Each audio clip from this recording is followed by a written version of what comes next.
Inaanyayahan ko ang lahat na tumayo. Tayo manalangin. Tayo manalangin. Panginoon Diyos na makapangyarihan sa lahat, kami po ay muling sama-samang dudulog sa inyong harapan upang magpuri sa inyong pangalan, Panginoon. Nawa samahan po ninyo kami at ihanda sa pakikinig at pag-unawa sa mga mensaheng aming pakikinggan. Salamat, Panginoon, sa inyong mga anak na patuloy at nagnanais magbagong buhay. Nawa ang inyong patnubay at gabay ay nasa amin, online man o narito sa bahay-sambahan. Patawarin po ninyo, nawa ninyo kami sa aming mga kasalanan at linisin sa aming karumihan upang kami maging kalugod-laikod sa inyo, Panginoon. Nawa kayo ang aming maitaas at papurihan. Ito po ang aming dalangin sa pangalan ng Panginoon Hesus. Amen. Patuloy na tayo magpuri sa Panginoon sa pamamagitan ng pag-awit. Good evening po sa ating lahat. Good evening po. Napakainit nga po, no? Pero dapat patuloy tayo mag-init sa pagpupuri at pag-awit sa ating Panginoon. Amen po ba? Amen. Kantahin po natin, All Hail the Power.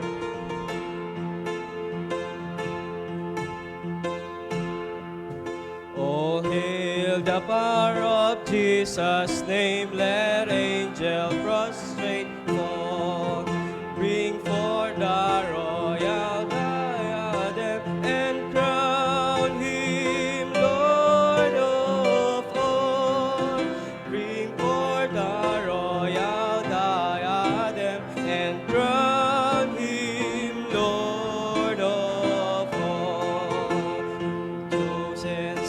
of crystal trace, ye ransom from the fall. Hail him who saved you by his grace, and crown him Lord of all. Hail him who saves you by his grace, and crown him Lord of all.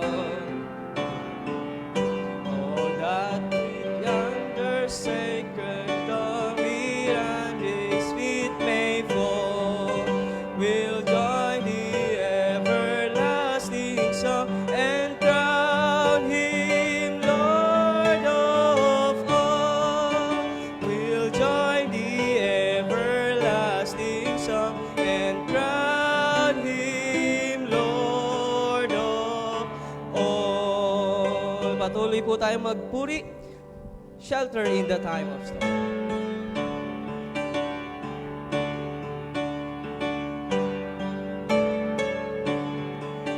The Lord's our rock, in him we hide, shelter in the time of storm. Secure whatever I'll betide, shelter in the time of storm.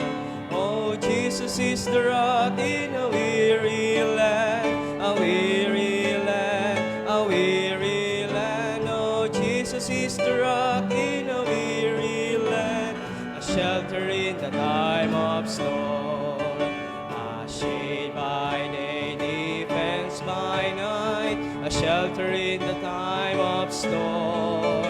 No fierce alarm, no foes upright, a shelter in the time of storm. Oh, Jesus is the rock in a weary land, a weary land, a weary land. Oh, Jesus is the rock in a weary land, a shelter in the time of storm. Oh, rock divine, oh, refuge dear, shelter in the time of storm. Oh, thou art ever, ever near, shelter in the time of storm.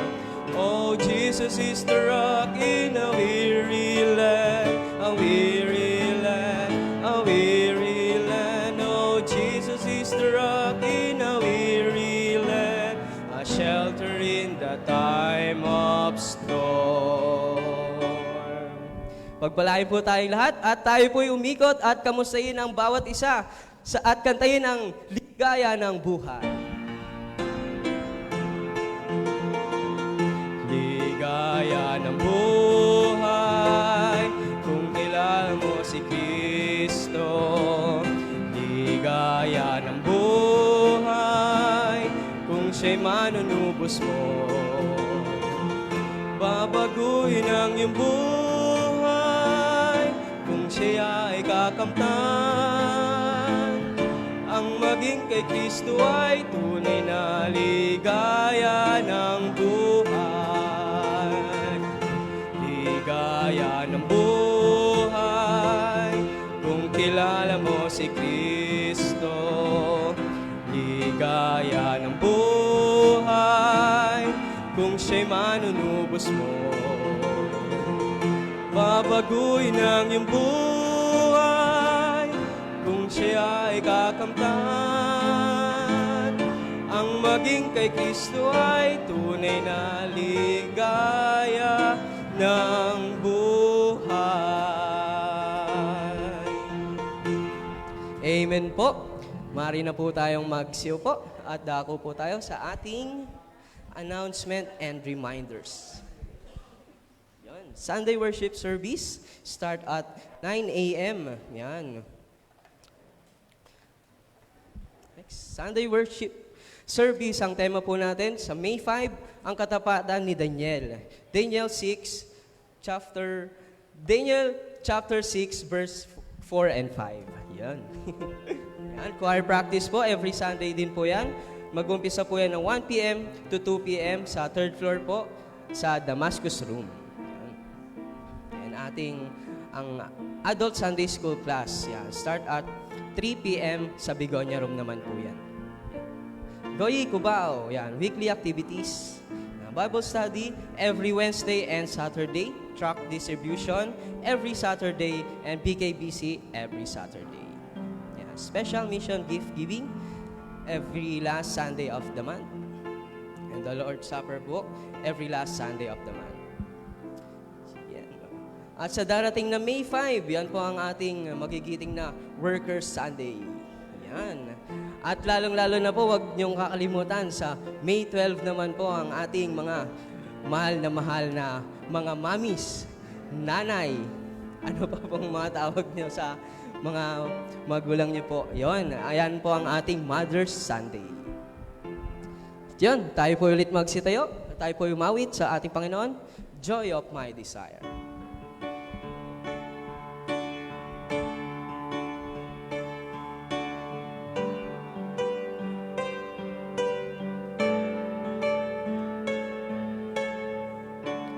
Joy of my desire,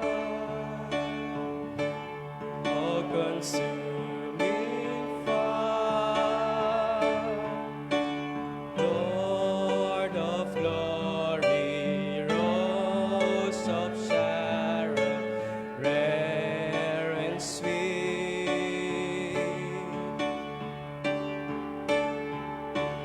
You are now my peace, comforter and friend, wonderful, so beautiful, you are to me.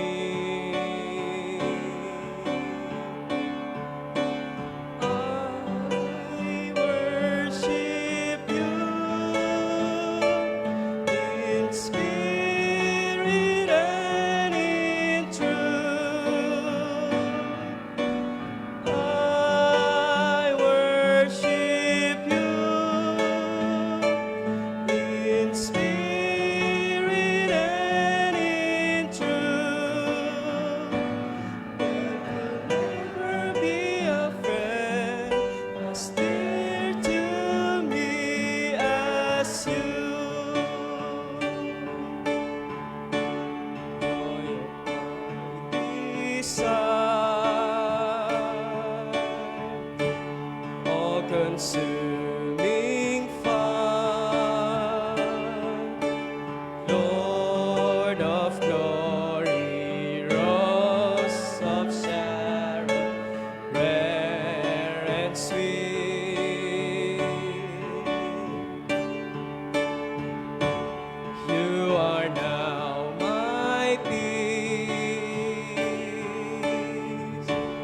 comforter and friend, wonderful, so beautiful, you are to me.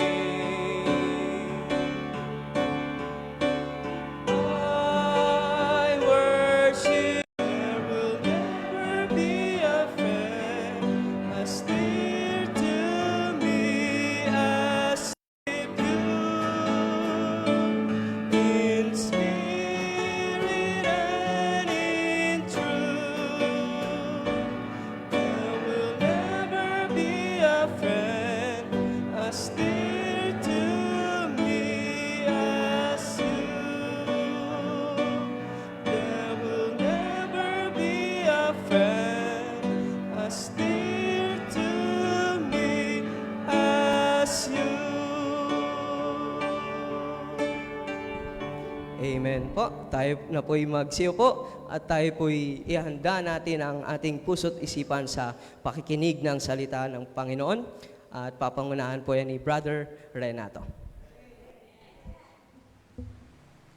Ang pamagat ng ating mensahe ngayong gabi, magpasya habang mayroon pang panahon. Huwag natin hintayin maubos ang panahon, saka tayo magpapasya, magbago. Ang ating teksto, makikita sa aklat ng Ezekiel, Kapitulo 18, versikulo 30 hanggang 32. Ayan po. Inaniyahan ko kayong lahat na tumayo. Basahin natin ang ating teksto. Sabay-sabay natin basahin. Ezekiel Kapitulo 18, versikulo 30 hanggang 32. Sanda, basa. Kaya nga, bawat isa sa inyo ay hahatulan ko ayon sa kanyang ginawa. Magsisingat kayo tumalikod sa inyong kasamaan bago bumagsak sa inyo ang parusa. Lumayo kayo sa inyong kasamaan at magbagong buhay sapagkat di kayo dapat mamatay, mga Israelita. Hindi ko gustong mamatay ang sinuman, kaya magpakabuti na kayo upang mabuhay. Maraming salamat sa pagbasa sa salita ng Diyos. Tayo manalangin. Salamat, Panginoon, sa binigay ninyong utos upang kami ay magbago. Nawa ang pagkakataon ito ay maging pagpapala sa amin lahat at magkaroon ng pag-asa. Samahan po nawa ninyo ang iyong lingkod at pagkalooban ng kalaman sa pagpapahayag ng naayon sa iyong kalooban. Ito po ang aming dalangin sa pangalan ng Panginoon Hesus. Amen. Pwede na po tayo magsiupo.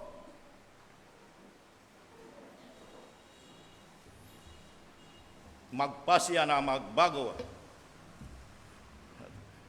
Ito ay isang utos, utos ng Diyos sa mga tao. Ang magbago dahil kung hindi magbabago ang tao sa kasamaan, tiyak ang kaparusahan.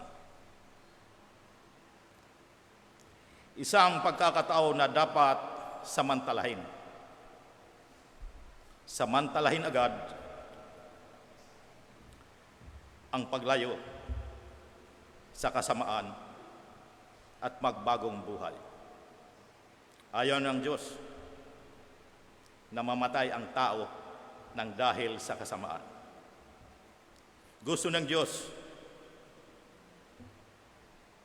na tayo ay maligtas, kaya binigyan tayo ng pagkakataon na magbagong buhay at magpakabuti upang mabuhay. Nang magalit doon ng Diyos sa mga Israelita, kinausap sila ng Diyos sa pamamagitan ni Ezekiel. Ang sabi, magsisi na kayo. Tumigil na kayo sa paggawa ng kasamaan. Baguhin nyo na ang inyong pamumuhay dahil matitigas ang ulo ng mga Israelita. Paulit-ulit na gumagawa at naglilingkod sa mga Diyos-Diyusan. Mayroong kalayaan, mamili ang tao. Kung nais magbago o hindi. Nasa tao na ang pagpapasya. Magagawa natin magbago kung ipapasya natin magbago. At kung hingi tayo ng tulong sa Diyos. Mayroon tayo dalawang bahagi.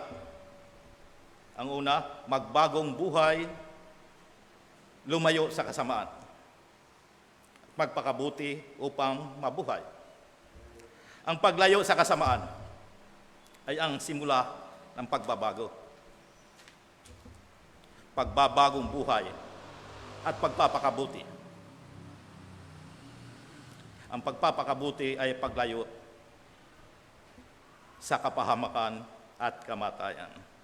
Sabi nga dito sa ating unang teksto, sa ating bahagi, magbagong buhay, lumayo sa kasamaan, Ezekiel 18:30 hanggang 31, sabi nga, kaya nga, bawat isa sa inyo ay hahatulan ko ayon sa kanyang ginawa, magsisinga kayo tumalikod sa inyong kasamaan bago bumagsak sa inyo ang parusa.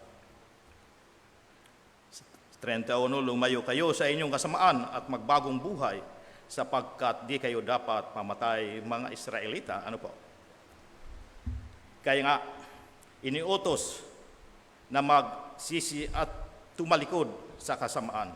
Utos na dapat sundin. Ano po? Susundin ang utos. Itinuturo po ito ni Kristo sa Mateo 4:17 na magsisi at talikuran ang mga kasalanan. Pinili si Pablo upang ipangaral ang pangalan ni Kristo sa mga hintil, sa mga hari, at sa mga anak ng Israel. Gawa 9:15. Dahil hindi makakaligtas sa hatol ng Diyos ang mga tao, kaya dapat magpasya. Dapat magpasya. Ano po? Kung ano ang pasya, ayon din ang hahatulan. Hahatulan ng Diyos ang bawat isa sa atin. Hindi tayo makakaligtas sa hatulan ng Diyos, bawat isa sa atin, nang ayon sa atin ginawa. Matuwid ang paraan ng paghatol ng Diyos. Matuwid ang paraan ng paghatol at walang kinikilingan.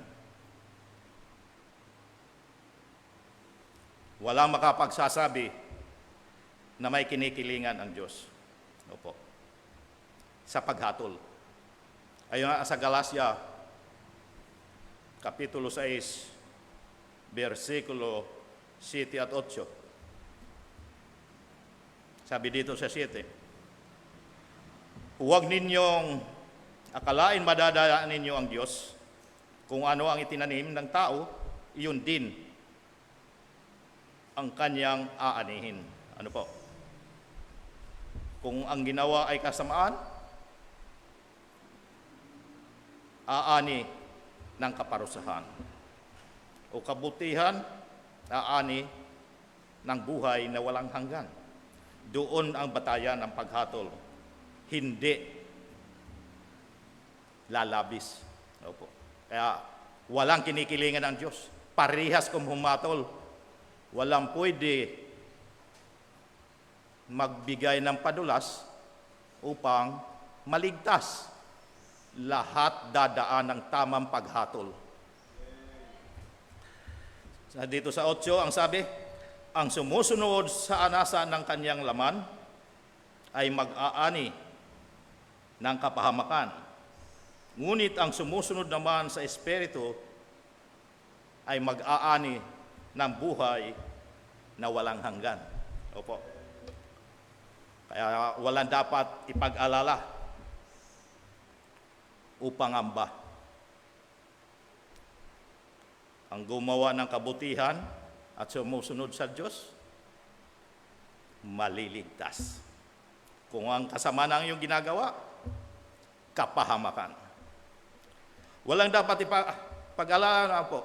Dapat tayo sumunod sa Diyos. Kung anong pinag-uutos, magpasya na kung ano ang nais nyo. Kung ano ang nais natin. Kaya nga, magsisi nga kayo tumalikod sa kasamaan. Iniutos ng Diyos ang pagsisisi. Kaya nga magsisi nga kayo tumalikod sa iyong kasamaan. Ito ang utos. Ayon sa Gawa, Kapitulo 17, versikulo 30. Sabi nga dito, sa mga nagdaang panahon ay hindi pinansin ng Diyos ang di pagkakilala sa Kanya ng mga tao.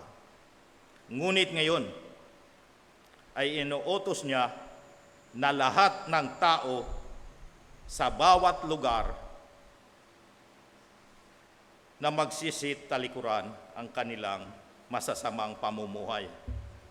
Opo. Nung una, hindi pinabayaan lamang ng Diyos ang tao kung ano ang ibig nila, anong nais gawin, bahala sila.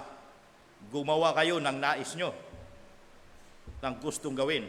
Subalit ngayon, iniutos na sa lahat ang magsisit talikuran, ang masamang pamumuhay at pagbagong buhay. Talikuran, ano po, para mabuhay. Talikuran, ang masamang gawain. Ayon sa Isaiah Kapitulo 55, versikulo 7, dapat nang talikuran ang mga gawain ng taong masama at dapat magbago ng pag-iisip ang taong liko. Sila'y dapat manumbalik at lumapit kay Yahweh upang kahabagan. At mula sa Diyos, makakamit nila ang kapatawaran. Opo. Dapat talikuran ng tao ang mga masasamang gawain. Lubos na pagtalikod. Hindi medyo-medyo lamang. Lubos. Hindi pwede yung tatalikod ng kalahati. Kalahati lamang, ano po? Pag medyo may pagkakataon pang bumalik. Nag-aalanganin pa. Nag-aalanganin sa pagbabago. Ang unti-unti ay gawin lubusan sa pagtalikod sa sama-sama. Huwag nang dumaan sa iba't ibang mga kanto, baka mabalang pa kayo. Ha? Dumiretso, lubusan ang pagbabago. Dapat magbago ng pag-iisip. Ano po? Magbago ng pag-iisip. Ang inaan ay iba ang binabago. Ang binabago nila, hindi pag-iisip. Itsura ang binabago. Nagpapatangos ng ilong, nagpapaganda. Ayan ang pagbabago ng iba, ng ilan. O kaya naman, ang kasarian. Ayan ang malaking pagbabago. Ang dating mister, nagiging miss. Totoo po yan, marami ngayon yan. Ang dating miss, nagiging mister. Kapalit-palit ng kasarian. Hindi po ganun na pagbabago ang nais ng Diyos. Magbago ng pag-iisip ang taong nalihis ng landas, magbagong buhay. Dapat manumbalik sa Diyos ang taong liko upang kaawaan at patawarin.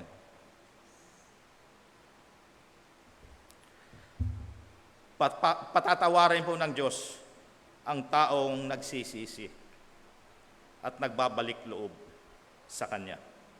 Opo, hindi magdadalawang isip ang Diyos sa magpatawad dahil Kanyang inuutos ang pagbabago. Kaya nga, lumayo sa kasamaan at magbagong buhay. Dahil hindi nakapagbibigay kasiyahan sa Diyos ang kamatayan ng masama. Opo, nalulungkot ang Diyos. Kahit masama ang taong hinatulan ng kamatayan, nalulungkot din po. Kaya binibigyan ng pagkakataon magbagong buhay. Kaya ito ang pinasasabi ni Yahweh. Pinasasabi ni Yahweh sa Ezekiel Kapitulo 33, verse 11. Sabi dito, sabihin mong ipinasasabi ko na akong si Yahweh, ang buhay na Diyos ay hindi nasisiyahan na ang sino may mamatay sa kaniyang kasamaan. Nais kong siya ay magbagong buhay, sabihin mo ngang magbagong buhay sila, pagkat ayon pa sa Ezekiel 18:21 hanggang 23, sabi nga dito, kung ang isang taong masama ay tumalikod sa kanyang kasamaan, sumunod sa akin mga tuntunin at gumawa ng mabuti, siya ay mabubuhay. Dapat na tumalikod. Kung sino man, kung ang isang taong masama ay tumalikod, sumunod, at gumawa ng mabuti, mabubuhay. Madaling gawin, di po ba? Tumalikod sa kasamaan, sumunod sa Diyos, gumawa ng mabuti, at mabubuhay. Sa 22, kakalimutan na ang lahat, ikinasisiya ang kamatayan ng masama. Sabi pa ni Yahweh, ano po? Ang ibig ko nga, siya ay magsisi at magbagong buhay. Hindi kinatutuwa ng Diyos ang kamatayan ng masama. Yan nga sinasabi dito, ano po? Ang ibig ko nga, magsisi at magbagong buhay upang mabuhay ang lahat. Ang ating pangalawang bahagi, sabi nga, magpakabuti upang mabuhay. Ayon sa Ezekiel 18:32, hindi ko gusto mamatay ang sinuman. Kaya magpakabuti na kayo upang mabuhay. Makakaya natin magpakabuti kung ipapasya natin. At kung hihingi tayo ng tulong sa Diyos. Opo. Kung hindi natin kaya magpakabuti, humingi tayo ng tulong sa Diyos. Tutulungan tayo ng Panginoon Diyos na magbagong buhay. Kung tayo idudulog sa Kanya.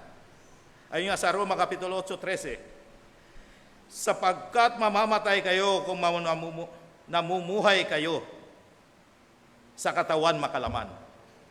Ngunit kung pinapatay ninyo sa pamamagitan ng Espiritu ang mga gawa ng katawan makalaman, mabubuhay kayo. Kung mabigat sa loob natin ang paglayo sa mga nakasanayan buhay, walang may dudulot na mabuti sa atin ang mga yon. Kung hindi natin babaguhin at hindi tayo lalayo at magbagong buhay, dapat huwag tayo magpakalaunod sa kasamaan. Kung dati tayo ay namamayag pa gumawa ng kasalanan, huwag na natin balik-balikan. Talikuran ang lubusan at huwag magpakalunod sa kasamaan.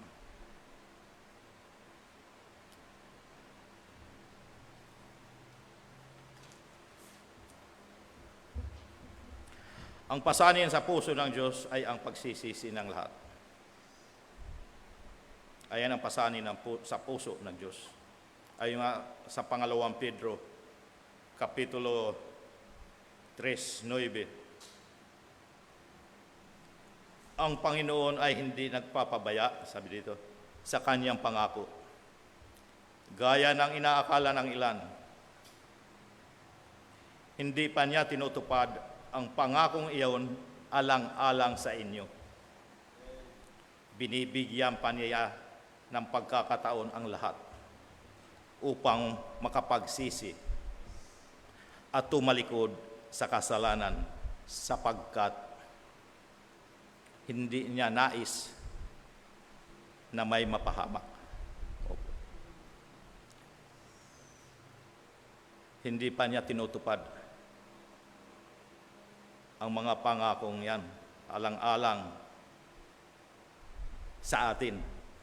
Sabi nga dito, alang-alang sa inyo, sa atin yun. Hindi nakakalimot ang Diyos sa mga pangako.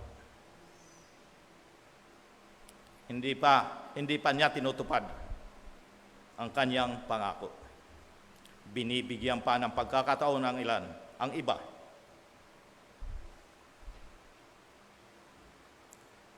o ang lahat upang magsisi at tumalikod sa kasalanan.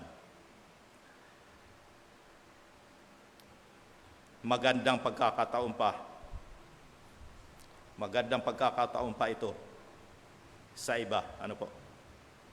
Kung gusto nila kung gusto nila. Kung ayaw maniwala, bahala sila. Sila'y pinapaalalahanan ng Biblia. Hindi tao ang nagpapaalala, kundi ang Biblia ang nagpapaalala sa kanila. Na nagbibigay ng pagkakataon. Nagbibigay pa ng pagkakataon ang Diyos na magbagong buhay. Ang pagsisisi, bago ang pagbabalik loob. Pagsisisi muna bago ang magbalik loob, ayon nga sa Gawa 3:19. Kaya nga, magsisi kayo at magbalik loob sa Diyos upang patawarin kayo sa inyong mga kasamaan. Wala pong ibang paraan. Opo, wala pong ibang paraan upang mapatawad ng Diyos ang ating mga kasalanan, kundi ang magsisi at magbalik loob sa Kanya. Opo, magbalik loob sa Diyos. Bilang panghuli,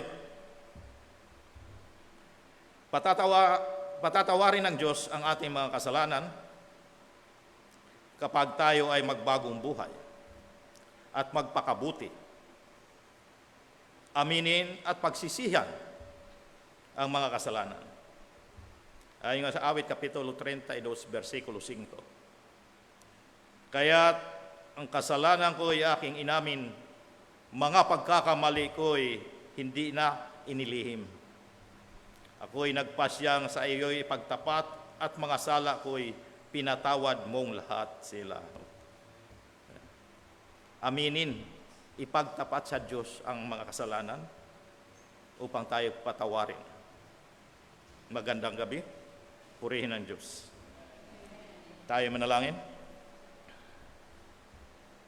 Nagpapasalamat po kami, Panginoon, sa mensaheng aming pinag-aralan. Totoo po na kami po ay pinagpala dahil sa habag po ninyo sa amin. Binigyan po ninyo kami ng pagkakataon na magbagong buhay. Magising po nawa kami sa katotohanan at huwag po ninyo patigasin ang aming puso sa pagpapasya na magbago upang hindi kami mapahamak kundi maranasan namin ang inyong kabutihan at pagpapala. Ito po ang aming dalangin sa pangalan ng Panginoon Hesus. Amen.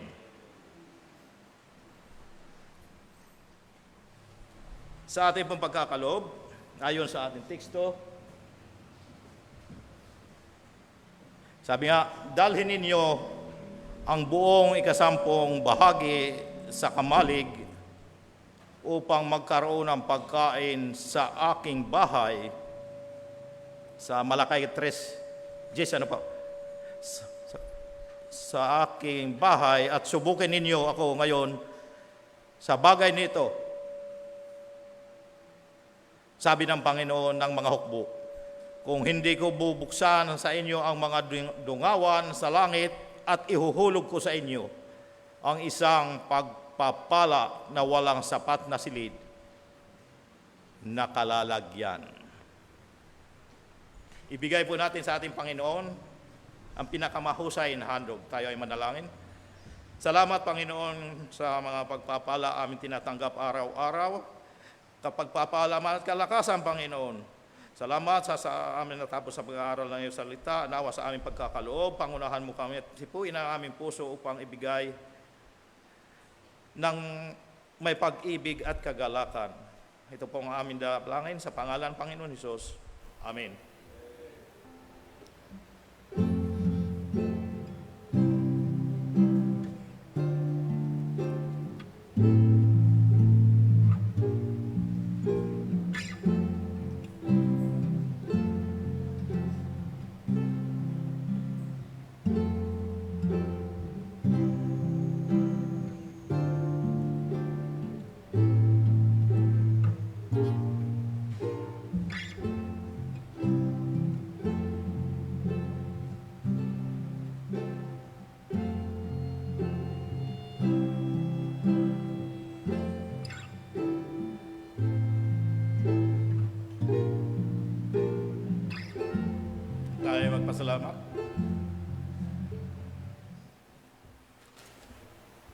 Panginoon Diyos, nagpapasalamat po kami sa natapos namin pagkakaloob. Nawa ang salaping aming nakalap ngayong gabi. Nawa yung pagpalain at magamit nawa sa bahay ng bahan ng naayon sa iyong kalooban. Ito po ang aming dalangin sa pangalan ng Panginoon Diyos. Amen. Tayo po ulit magsitayo para sa huling awitin. You're my only all.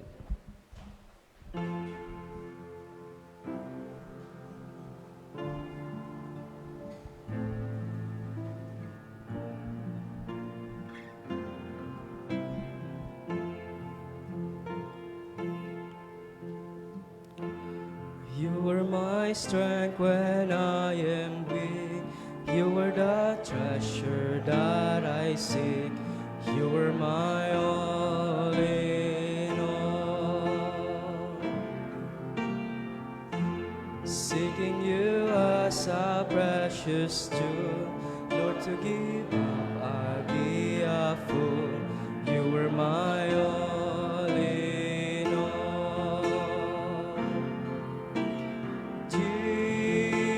Jesus, Lamb of God, worthy is your name. Jesus, Lamb of God, worthy is your name. Taking my sin, my cross, my shame, rising again, I bless your name. You are my all in all. When I fall down, you pick me up. When I am dry, you fill my cup. You are my all in all. Jesus, Lamb of God, worthy is your name. Jesus, Lamb of God, worthy is your name.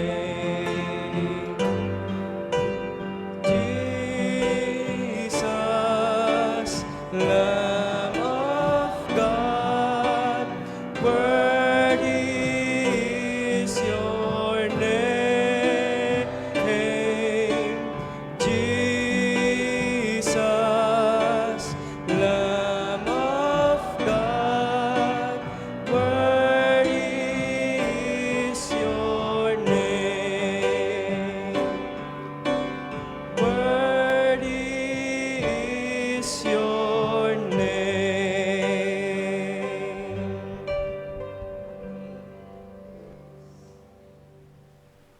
Tayo ay manalangin. Panginoon Diyos na makapangyarihan sa lahat, salamat po sa natapos namin pananambahan. Salamat sa mensaheng aming pinakinggan. Nawa ang lahat ng ito ay aming isapuso at ipamuhay. Tunay nga po, Panginoon, na kayo ang aming kinikilala at pinupuri. Kayo po ang mayroong kapangyarihan magpatawad at maglinis sa amin mga kasalanan. Salamat po, Panginoon, na mayroon pa po kaming pagkakataon magbagong buhay at magpakabuti upang mabuhay. Salamat sa kaalaman at lakas na inyong pinagkaloob upang maipahayag ang inyong mga salita. Salamat sa lahat ng gumanap at nakabahagi sa gawain ngayong gabi. Nawa ang lahat ng aming dalangin, kung inyo pong lulubin, ay inyo pong tutugunin. Sa aming pag-uwi, samahan po nawa ninyo kami, Panginoon. Ingat ang bawat isa at makarating sa aming bahay ng maluwalhati. Ito po ang aming dalangin sa pangalan ng Panginoon Hesus. Amen.